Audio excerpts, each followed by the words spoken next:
Donc, bonsoir à tous. On va commencer, merci Hachem, ce soir, la conférence en, en rapport avec la paracha de la semaine. Et justement, c'est un titre que j'ai donné à la conférence ce soir, qui est la conférence qui tourne autour d'un élixir de vie qui peut aussi tuer. Alors, qu'est-ce que ça veut dire tout ça? On va voir, et merci Hachem, l'importance de la parole.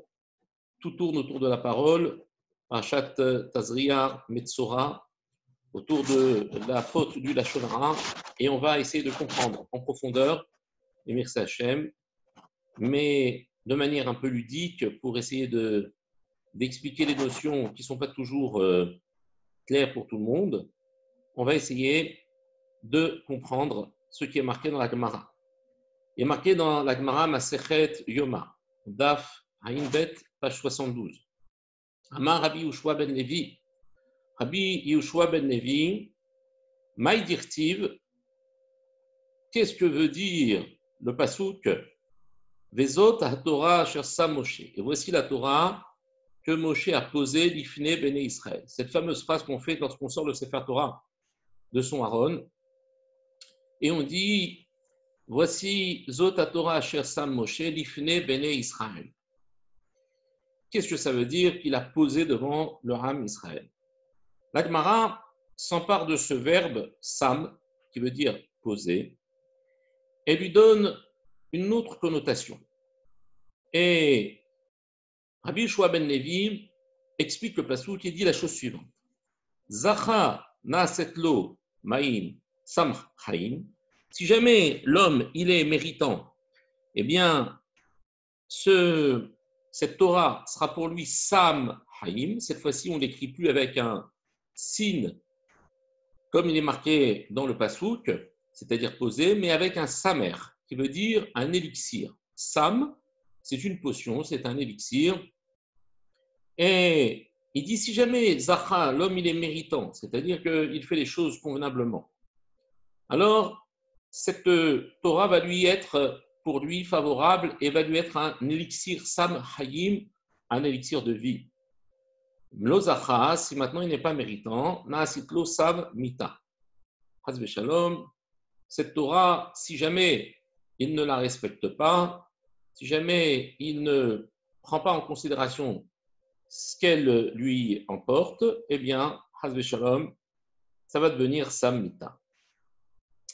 Maintenant, extrêmement difficile de comprendre que la Torah, qui en soi est la base de l'existence du monde, et elle forme les fondations de l'existence, puisqu'on a dit que la Torah a été donnée et que c'est par la condition que la Torah a été donnée que le monde a pu continuer à exister. Pendant 26 générations, le monde a existé sans aucun mérite. Il n'y avait pas de Torah. Ces 26 générations sont composées par les 10 générations entre Adam, Arishon et Noach. Et entre Noach et Abraham, il y avait aussi 10 générations, dit le Pirkei Avot. Et 6 générations de Abraham, de Noach jusqu'à Abraham, donc 10 générations, et de Abraham à Moshe, 6 générations. Il a fallu que Moshe arrive, et le mérite de pouvoir être le donateur de la Torah, le shaliach d'Akadosh Baruch Hu, la Torah a été donnée, Baruch Hashem, le monde a pu continuer à exister, et c'est pour cela que ces 26 générations constituent une existence totalement basée sur le chesed, sur la volonté d'Akadosh Baruch Hu de donner au monde uniquement la possibilité de vivre. Mais le monde ne réagissait en rien à ce chesed. Il n'y avait pas de retour de la part du peuple, puisque les gens ne connaissaient pas la Torah. Donc c'était du chesed gamour. C'est pour cela que le psaume du samedi matin, Kilei Olam Chasdo, ce psaume-là dans lequel on répète 26 fois Kilei Olam Chasdo, de l'Hashem Kitov Kilei Olam Chasdo, de l'Elohei Elohim Kilei Olam Chasdo, Rodou l'a donné à Adonim Kilei Olam Chasdo, on répète 26 fois parce qu'on fait référence à ces 26 générations qui ont été capables de vivre uniquement parce qu'Akadosh Baruch Hu leur a fait du chesed. Donc, la question, c'est comment imaginer que cette Torah puisse être ce qu'on appelle un Sam mita, hein, une sorte d'élixir, mais plutôt un poison mortel. Vous savez que le mot sam ne veut pas simplement dire élixir, mais il est aussi le nom du catégore, c'est-à-dire du procureur d'Israël, de l'accusateur d'Israël, du Yetzer Hara, du Malach HaMavet, du Satan.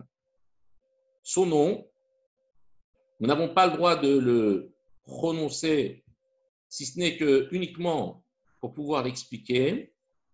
Son nom est composé donc de la lettre Samer Mem. D'ailleurs, on l'appelle le Samer Mem. Et à côté de ce Samer Mem, il y a les lettres du nom d'Akadosh Baruch Hu, Aleph et Lamed. On va le dire qu'une seule fois, c'est le Shem Samael. Maintenant, ce Shem-là, il est composé de deux lettres, le Samer et le Mem. Ce Samer et ce Mem sont en fait le côté impur, le côté obscur de cet accusateur. Ce côté négatif, il est certes un serviteur d'Akadosh Baruch Hu, mais son but, et c'est son projet, c'est son rôle, il doit venir accuser leur âme Israël, les faire fauter, les tenter, les inciter. Et à côté de ce nom, de ce Samer même, il y a le nom d'Akadosh Baruch Hu. Pourquoi ? Parce qu'il ne peut exister une chose dans ce monde que lorsqu'elle est rattachée à la Kedusha, quand elle est rattachée au nom d'Akadosh Baruch Hu. Tout ce qui existe dans ce monde est le Ratzon Hashem, c'est la volonté de Dieu.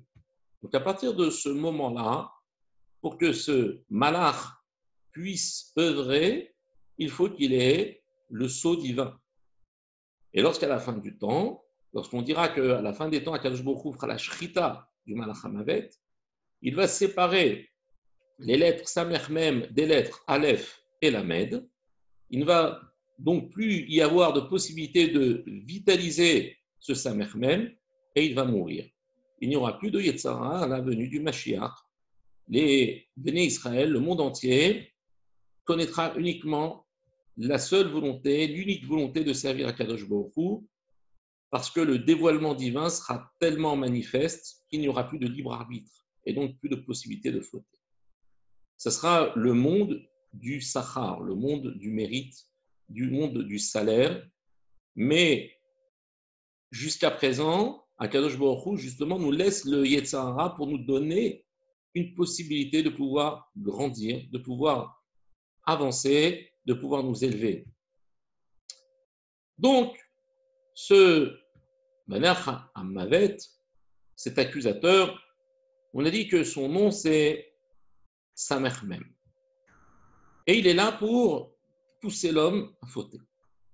Alors, bien souvent, on a tendance à attribuer au Yetzer Hara un petit côté sympathique, du style, il est là pour nous faire fauter, mais en fait, il est là pour nous faire kiffer. C'est-à-dire que voilà, il y a le Yetzer Hatov qui va pousser l'homme à se rendre au Beth HaKnesset, au Beth HaMidrash, à faire les mitzvot, à mettre les tefilines, à manger kasher. Et puis, il y a le Yetzer Hara qui dit, allez, vas-y, fais-toi un petit kiff. Au lieu d'aller à la synagogue, va te balader avec tes enfants. Au lieu de respecter Shabbat, prends la voiture, fais une petite virée à Deauville. Donc le Yetzer Hara, c'est plutôt notre copain. On va dire, on a le sentiment que le Yetzer Hara, il est là pour nous faire kiffer. C'est complètement faux. Parce que le Yetzer Hara, il est là pour nous tuer, uniquement. Là, l'intention du Yetzer Hara est de nous tuer. Pourquoi il veut nous tuer ? Parce qu'il sait que si jamais nous restons vivants, la moindre petite mitzvah a une telle portée, a une telle grandeur, que ça va le fragiliser. À chaque fois qu'on fait une petite mitzvah, on vient donner un coup au Yetzer Hara. Et donc, par exemple, donner une petite pièce de monnaie à la tzedaka, ce n'est pas grand-chose, mais c'est une force considérable.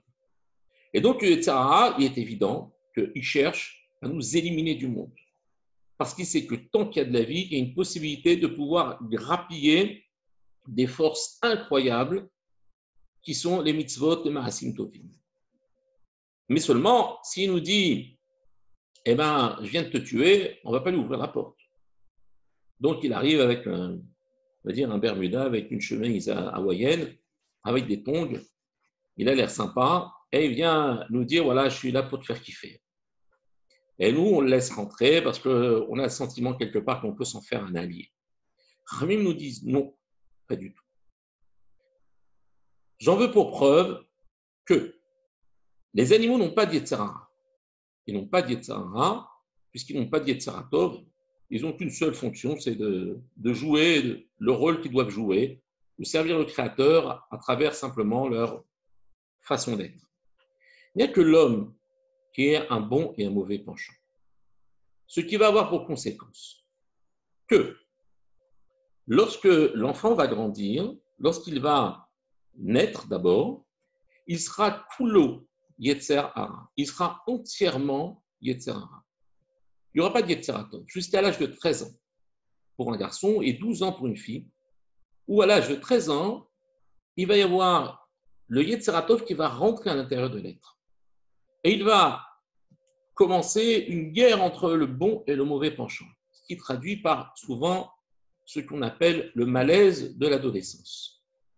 On commence à penser, on commence à réfléchir. On a l'attitude d'un grand, on a l'attitude d'un homme ou d'une femme, mais on a l'esprit d'un enfant. On a des idées, on a des réflexions, on a des avis surtout, parce qu'il se crée à l'intérieur de nous cette guerre entre le bon et le mauvais penchant. Avant, l'enfant est kulo yetzara. Qu'est-ce que ça a pour incidence? C'est qu'un enfant, eh bien, quand il est tout petit, il prend des dangers considérables. Lorsque vous mettez un enfant devant une piscine, il ne va pas reculer, il va plonger dedans. Si vous mettez un enfant devant le haut d'une falaise ou sur une terrasse qui n'est pas protégée, il risque de tomber. Vous mettez du feu, l'enfant ne fuit pas, il est attiré par le feu, il est attiré par le danger. Pour quelle raison? Pour quelle raison l'enfant n'a pas la même attitude que l'animal? Quand un poulain vient d'être mis à bas et qu'il vient de se mettre sur ses pieds, s'il y a du feu dans les tables, s'il y a un incendie, il va s'en aller. Mais d'où sait-il que l'incendie est dangereux? D'où sait-il que le vide est dangereux? Lorsque le berger fait paître ses moutons, eh bien, il n'a pas besoin de mettre une barrière en haut de la montagne, de peur que ces moutons ne tombent un à un du haut de la falaise. Il sait très bien, le mouton, que le vide, ça tue. Comment? D'où il le sait? Qui le lui a appris? En fait, ce n'est pas cette question qu'il faut poser. C'est pourquoi l'enfant, qui lui est doté normalement d'un cerveau d'être humain, qui a une mission de servir Dieu, pourquoi prend-il ces risques? Pourquoi ignore-t-il ces dangers? Et la réponse que nous donne Khamim, c'est qu'il n'ignore pas les dangers. C'est que le Malach HaMavet, l'ange de la mort, l'accusateur, le Satan, il est là parce qu'il sait qu'il a une totale liberté, carte blanche, puisque l'enfant est kulo yetzara. Et ce sont les parents qui vont jouer le rôle de yetzeratov, de bon penchant externe. Ce sont les parents qui vont protéger l'enfant. Jusqu'au jour où il devient un adulte, ça veut dire qu'il devient un adulte, c'est qu'il est capable de pouvoir réaliser le danger. Parce que maintenant, il a intégré le yetzeratov à l'intérieur de son être, alors qu'avant, les parents, eux, faisaient office de yetzeratov externe. Donc, la preuve, c'est que si le yetzara était là pour nous faire kiffer, qui nous laisse grandir, non. Qu'est-ce qu'il fait? Il aveugle l'intellect de l'homme, il se sert de sa candeur, il se sert de son ignorance, et il fait tout pour que l'enfant court tous les dangers, parce qu'il ne veut pas qu'on vive. Donc, sa mère même, cet ange-là, il est particulièrement dangereux. Il fait partie du processus de la vie d'un homme. Il est à la fois l'être indispensable pour nous élever et pour grandir, ce que les malachim n'ont pas. Les malachim sont des êtres qui ne peuvent pas progresser et n'ont pas le choix de dire oui, alors que l'homme a la possibilité de dire oui, ou il a même la possibilité de dire non. Donc, bien évidemment, il en subit les conséquences, il est responsable de ses actes, il va devoir payer de son déni, mais il a une capacité de dire non. Ce qui est incroyable, qui est d'un côté peut-être extrêmement dangereux, mais d'un autre côté tellement enrichissant pour l'être humain. Alors, qu'est-ce que nous dit les Chachamim? Nous disent qu'en fait, cette Torah, Sam Hayim d'un côté, Sam Mita d'un autre. La Torah peut être soit un élixir de vie, soit un élixir, un poison mortel. Alors, pour essayer de comprendre cela, ce Samer même, qui est aussi les deux lettres du mot élixir, eh bien, on va le travailler et on va voir qu'est-ce qu'il cache derrière ce Samer même. Alors, j'ai fait avec vous un petit tableau et on va énoncer ce qu'on appelle un nouveau concept pour certains, ancien pour d'autres, la notion du Hatbash. C'est quoi le Hatbash? Il y a énormément de possibilités de pouvoir déceler des messages cachés à l'intérieur des lettres, des mots, des psukim de la Torah, parce que Akadosh Baruch Hu a voulu volontairement cacher à l'intérieur de ces mots des messages extraordinaires. Alors le Hatbash, c'est quoi? C'est une méthode qui consiste à interchanger les lettres les unes avec les autres. Mais de quelle manière? Par le biais de la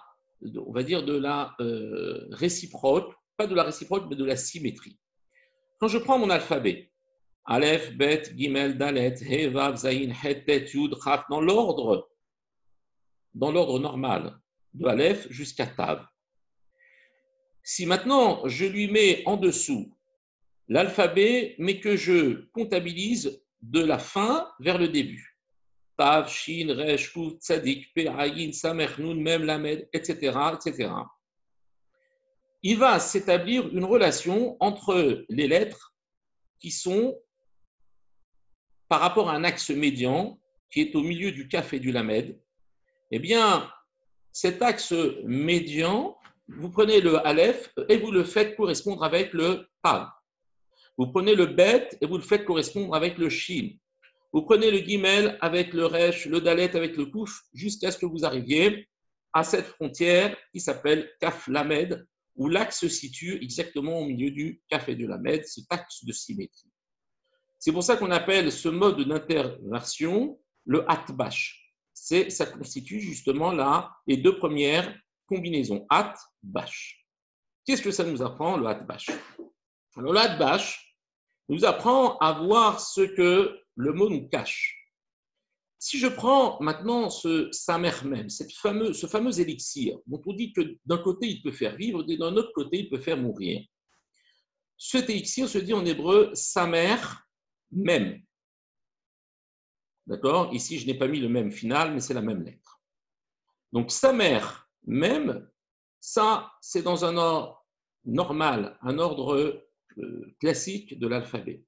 Si je fais correspondre les lettres Samer et même aux lettres qui leur sont correspondantes, au Samer, j'ai le Chet qui s'intervertit, et avec le même, j'ai le Yud qui s'intervertit.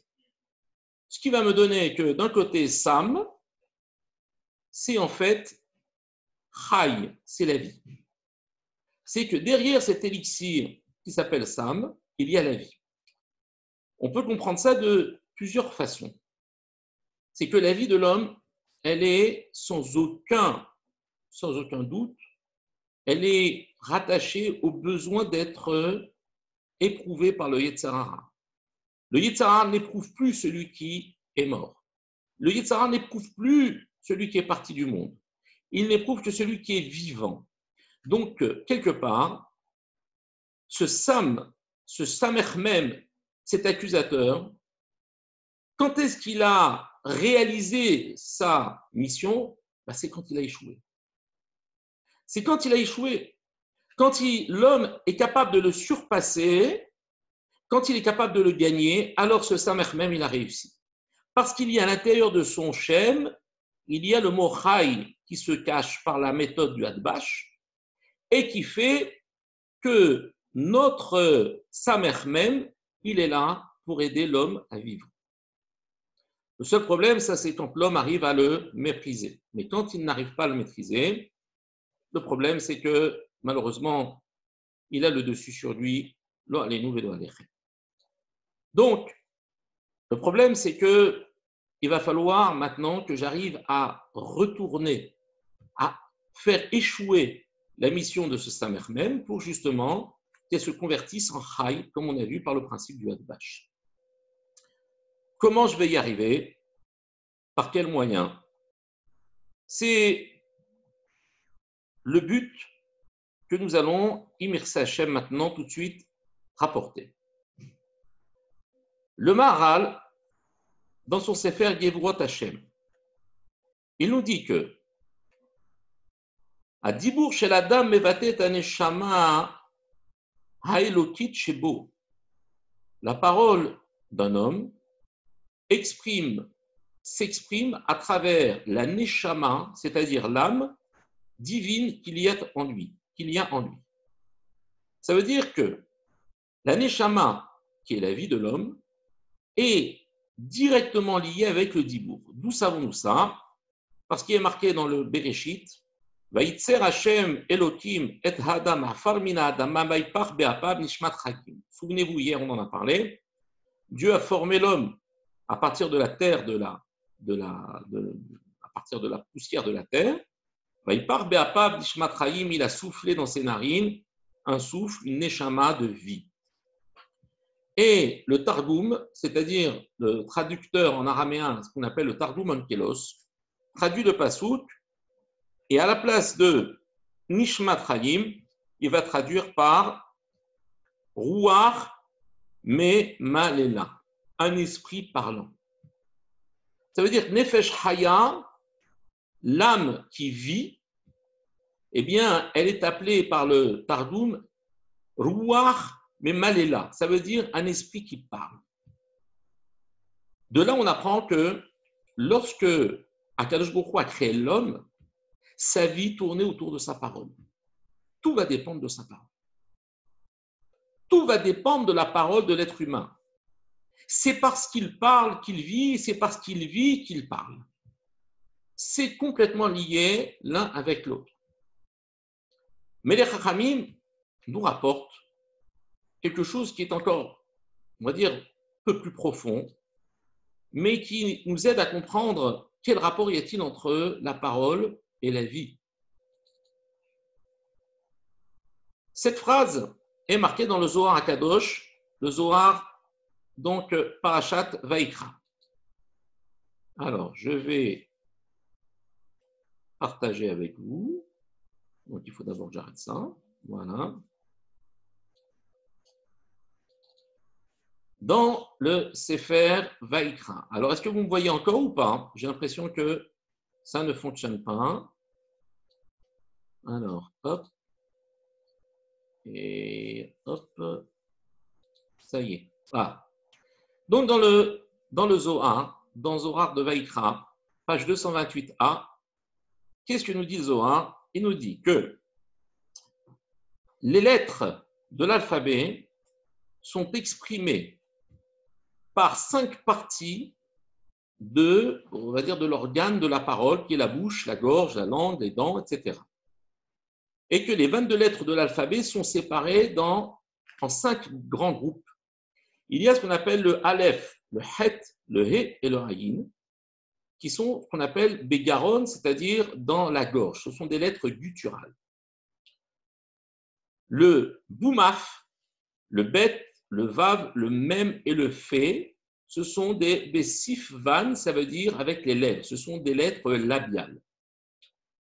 Les lettres Gimel, Yud, Chaf, Kuf sont prononcées avec Baher, c'est-à-dire avec le palais. Le Dalet, le Tet, le Lamed, le Nun et le Tav sont prononcés avec le Lachon, Belishana. Et le Zayin, le Samer, le Shin, le Resh et le Tzadik, ce sont des lettres qui se prononcent Bashinaïm avec les dents. Donc, qu'est-ce que nous dit ici le texte? Que lorsqu'Akadosh Baruch Hu a créé le monde, il l'a créé avec la lettre He. Et les Toldot Hashamayim Vaaretz Bei Bar'am. Voici l'histoire de la terre et du ciel lorsqu'ils ont été créés. Et la Gemara nous dit Altikre Bei Baram et la Behe Baram, que Dieu a créé le monde avec la lettre He. Mais les Chachamim vont un peu plus loin. Il dit ça veut dire quoi qu'il a créé le monde avec le He? En fait, il a créé le monde avec le chiffre 5, qui est la lettre He, puisque la valeur numérique de He, c'est le 5. C'est peut-être pour ça que c'est tellement important pour certains, le chiffre 5. Mais les Chachamim nous disent que ce 5 correspond en fait aux 5 catégories des lettres de l'alphabet, car le monde a été créé avec toutes les lettres de l'alphabet.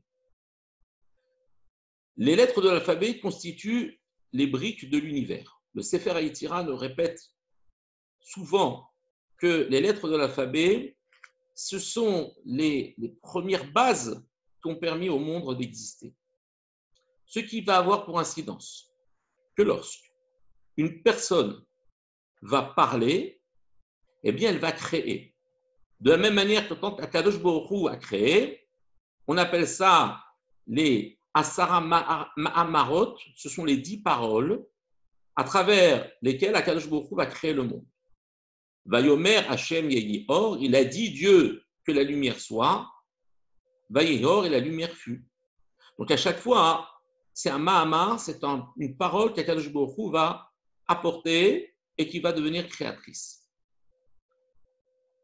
C'est l'étymologie aussi de ce fameux mot magique qu'utilisent les magiciens qui s'appelle abracadabra. Abracadabra, ça vient de l'hébreu, c'est hu bara kadabera. Il crée comme il parle. Ça veut dire que le magicien, il fait croire qu'en disant ces mots, il va d'un seul coup changer et faire apparaître des choses. Mais en fait, il veut imiter la création du monde. Et il se prend quelque part pour Dieu, puisqu'il dit de la même manière que Dieu crée en parlant, et bien moi aussi je vais créer quelque chose en parlant.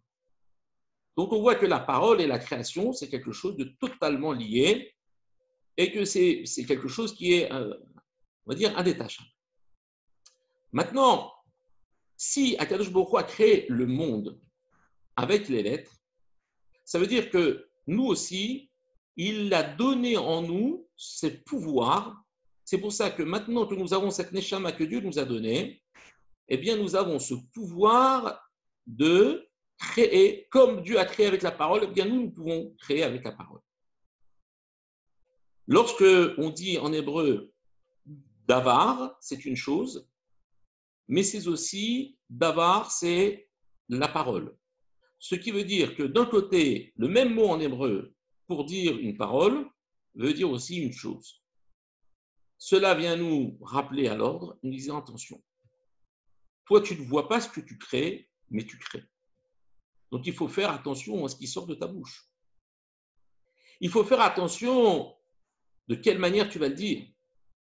Comment, comme il dit le Shulchan Aruch, le Shirachirim, il dit Chiko mamtakim vechulo machamadim. Si son palais Chiko mamtakim ledou vechulo machamadim, tout sera agréable.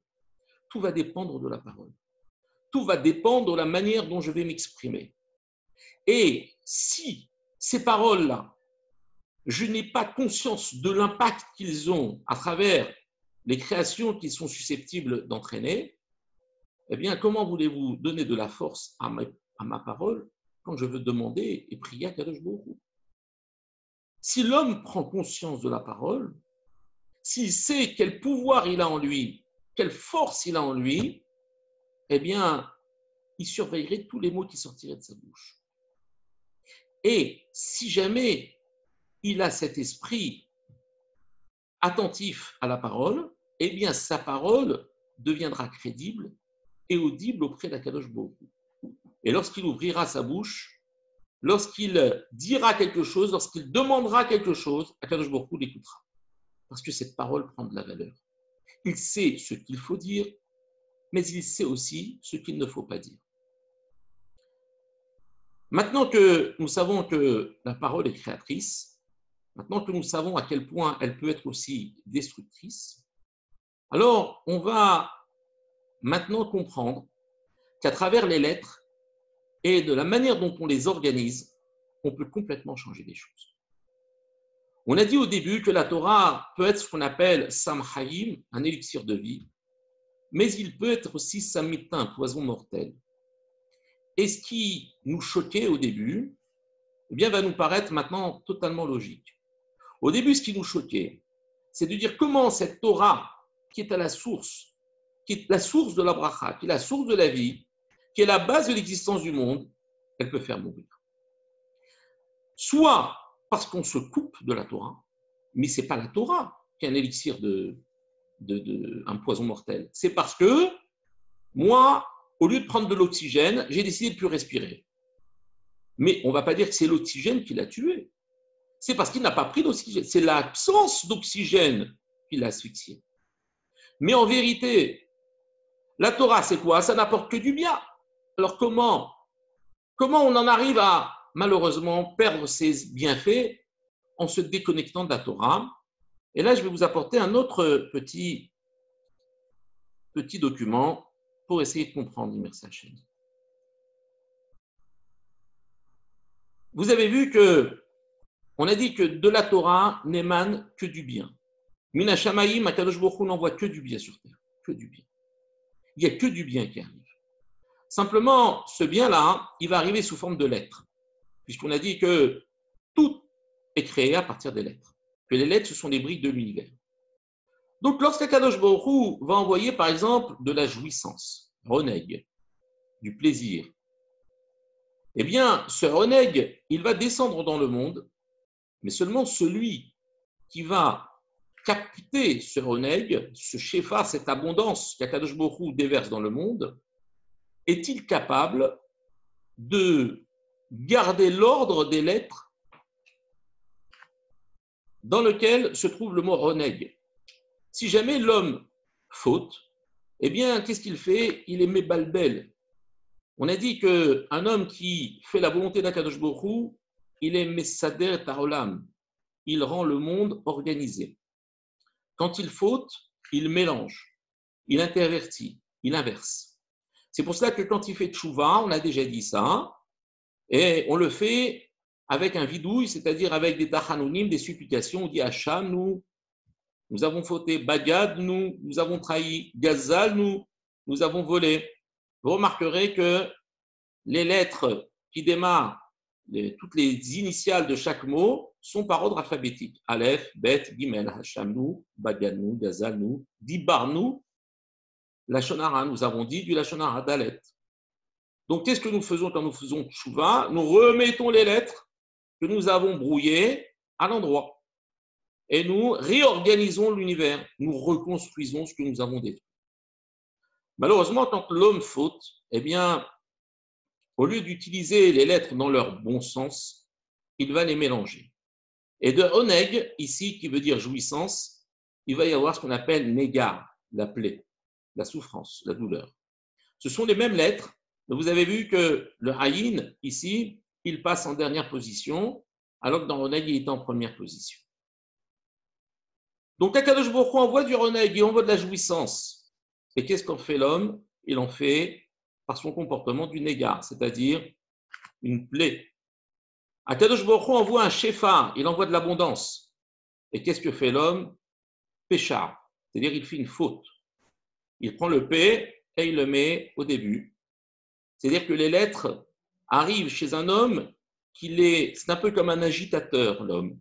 Au lieu que les lettres se déposent sur l'homme de manière ordonnée, par son comportement, qu'est-ce qu'il va faire? Il va agiter tout ça. Malheureusement, comme on a dit, comme les lettres sont créatrices, il faut faire très attention.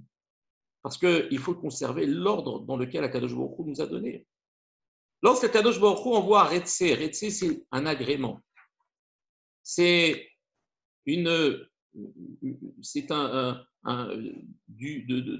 volonté de faire du bien. Retsé, c'est quelque chose d'agréé. Eh bien, quand Akadosh Baruch Hu envoie cet agrément, qu'est-ce qui va se passer? Eh bien, cet homme va agiter les lettres par son comportement et ça va donner tsara, ça va donner de la tristesse, de la souffrance. Vous voyez, le tzaddik, il passe ici au début au lieu d'être au milieu. Quant à Kadosh Baruch Hu, il va envoyer du sechel, c'est-à-dire il va envoyer de l'intelligence à l'être humain. Qu'est-ce qu'il va faire s'il faute? Eh bien, ce shin, il va le mettre au milieu, ça devient kachol, ça veut dire trébucher. Donc, on a plein d'autres exemples comme ça, mais il faut comprendre que lorsque Kadosh Baruch Hu nous donne la Torah, il nous donne une Torah qui est dans l'ordre. Il nous donne des lettres qui sont bien placées. Mais si l'homme ne respecte pas l'ordre, ne respecte pas le chemin qu'Akadosh Baruch Hu nous a donné, eh bien, c'est comme s'il bougeait dans tous les sens. Et lorsque les lettres, ça pèse, descendent sur lui, alors à ce moment-là, qu'est-ce qui va se passer? Il va les embrouiller. Et quand il va les embrouiller, malheureusement, ça risque de faire le contraire, quelque chose de totalement contraire à la volonté d'Akadosh Baruch Hu. Donc, nous disent Chachamim, attention. Il faut faire attention parce que cette Torah, elle est dotée d'une telle énergie, d'une telle force, que lorsque l'on ne la prend pas dans le bon sens, lorsque on veut ne prendre qu'une partie de la Torah et pas tout, comme des fois des personnes qui disent je veux bien faire tchouva, mais moi je ne suis pas prêt à tout. Je suis juste prêt, moi la cacheroute ça me va, le Shabbat ça me va, la tzniut pas trop. Ouais, non, moi, c'est plutôt le Shabbat qui me gêne. Et toi, qu'est-ce que tu fais? Bah, moi, la cache-croûte, quand je suis en rendez-vous d'affaires, je suis obligé de manger dans des restaurants, mais je fais attention à ne pas manger de viande, je mange des légumes, du poisson, je mange le fish chez McDonald's. Il faut savoir qu'on n'est pas là pour choisir. C'est-à-dire que quand Akadosh Baruch Hu a créé le monde, il n'a pas créé avec une sorte de buffet devant lequel on se positionne et puis on choisit les petites navettes, les petits fours, les petits fricassés, ce qu'on a envie de manger et on laisse le reste. Non. La condition pour vivre, c'est d'accepter la Torah dans son ordre, du début jusqu'à la fin. Il n'est pas question d'enlever une seule lettre. D'ailleurs, s'il manque une seule lettre à la Torah, le Sefer Torah ne peut pas être utilisé. Vous voyez à quel point la lettre elle est importante. Il y a des centaines de milliers de lettres dans ce Sefer Torah. Il n'en manque qu'une seule. Et alors, ce n'est pas grave. S'il manque un Yud, c'est une petite lettre. Non. Pourquoi? Parce que chaque lettre est la base et la fondation de l'univers. Vous imaginez, tout l'univers repose sur un alphabet. Vous enlevez une seule lettre. Plus ce que vous voulez contenir est grand, plus les fondations doivent être impeccables. Et donc, c'est ça que nous disent ici les Chachamim. Attention, la Torah ne tue pas. Mais la Torah, c'est comme si, on va dire, on comparait la Torah à de la vitesse. Avec de la vitesse, on peut aller très vite, on peut aller très loin. Mais si jamais on s'écarte un tout petit peu, si jamais on n'est pas attentif sur le chemin, si jamais on pense qu'avec l'élan, ça suffira, je n'ai pas besoin de piloter mon engin, eh bien, il risque d'être extrêmement grave. Mais la faute, c'est une faute humaine, ce n'est pas une faute de la machine.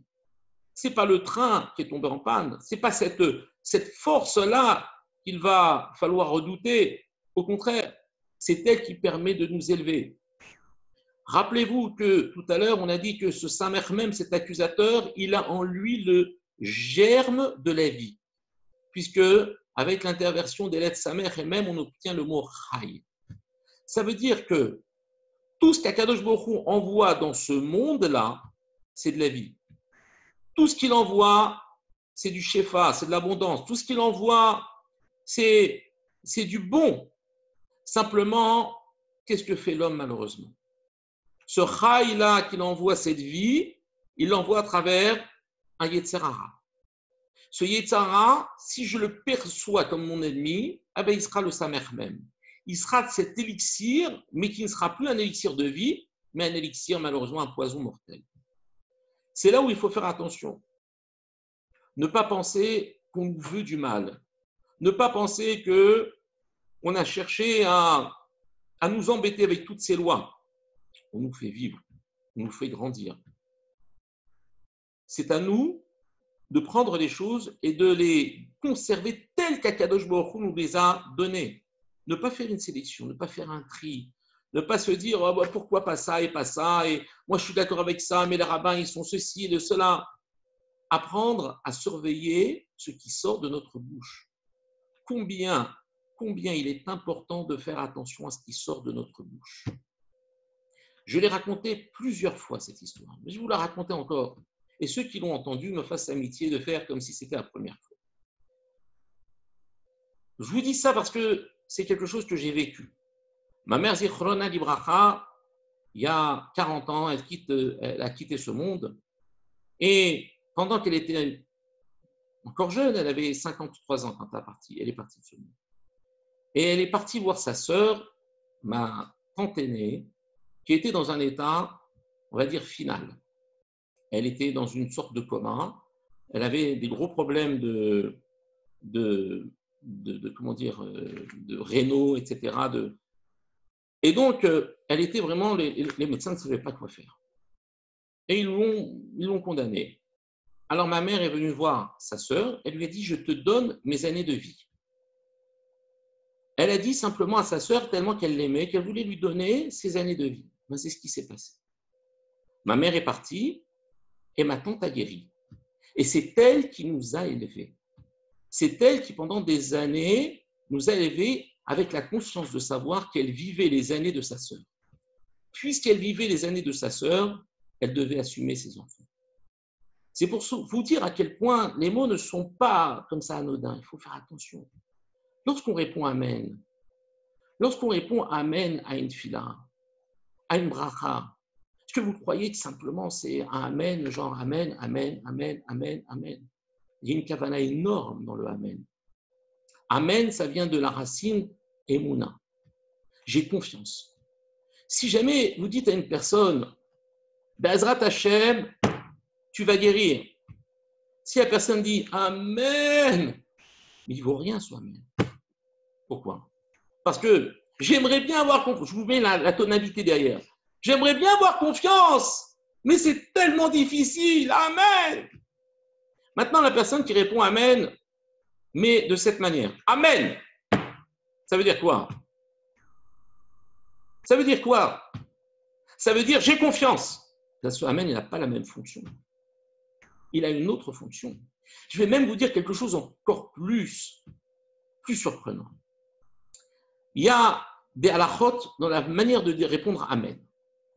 Et dans ces halachot, il y a ce qu'on appelle de ne pas dire un Amen yetoma, c'est-à-dire un Amen orphelin. C'est quoi un Amen orphelin? Shulchan Aruch qui dit il ne faut pas qu'il réponde à un Amen yetoma, un Amen orphelin. Ça veut dire que si j'ai entendu une bracha, je n'ai pas le droit de répondre Amen si je ne le colle pas à la bracha. Par exemple, je dis Sheakol Yabit Baro, Amen. Tout de suite, je dis Amen après Sheakol Yabit Baro. Ni avant, ni après. Mais tout de suite, après le haut de Bidvaro, je dis Amen. Si maintenant je dis Sheakol Yabit Baro, j'attends 2 secondes et je dis Amen, ça s'appelle Amen Yetoma. Et alors, j'ai répondu Amen. Quel est le problème? C'est le Shulchan Aruch que je vous dis. Hein. C'est le code de loi. C'est-à-dire on est dans comment dire, la loi pure et dure. On n'est pas dans la mystique. Le Harizal nous dit la raison de cela. Il nous dit pourquoi il faut répondre Amen tout de suite. Parce que le Amen doit être rattaché à la bracha. Car si jamais il n'est pas rattaché à la bracha, il se promène, il devient un électron libre et il va se rattacher à tout ce qu'il peut prendre pour pouvoir le valider. Ce qui a pour incidence que si jamais une personne ne dit pas le Amen à la bracha, du coup le Amen devient un pouvoir, mais satellite, un pouvoir comment dire, un électron libre. Qu'est-ce qui va se passer? Si jamais une personne, à ce moment-là, avait une mauvaise pensée, il avait des intentions négatives à l'égard d'une personne, ou il pensait du mal d'une personne, ou il voulait du mal à une personne, eh bien, ce Amen, si jamais il est concomitant avec cette pensée, il valide la pensée. Et du coup, c'est le mal qui se réalise, alors que moi, j'avais l'intention de faire le bien en disant Amen. J'avais l'intention de donner une force à ma bracha. Eh bien, j'ai donné une force à la klala. J'ai donné une force à la malédiction. Pourquoi? Parce que les mots, ce n'est pas anodin. Les mots, ce ne sont pas des paroles, comme on dit, les écrits restent, les paroles s'envolent et les écrits restent. Faux. Chez nous, c'est plus grave de s'engager verbalement que par écrit. Une personne a fait une promesse verbale, c'est pire qu'une promesse écrite. On peut toujours s'en défaire d'une promesse écrite, mais la promesse verbale, non. Pourquoi? Parce que j'ai validé avec la parole, j'ai créé des mondes. Je ne suis pas capable de les voir, mais nos chachamim les connaissent.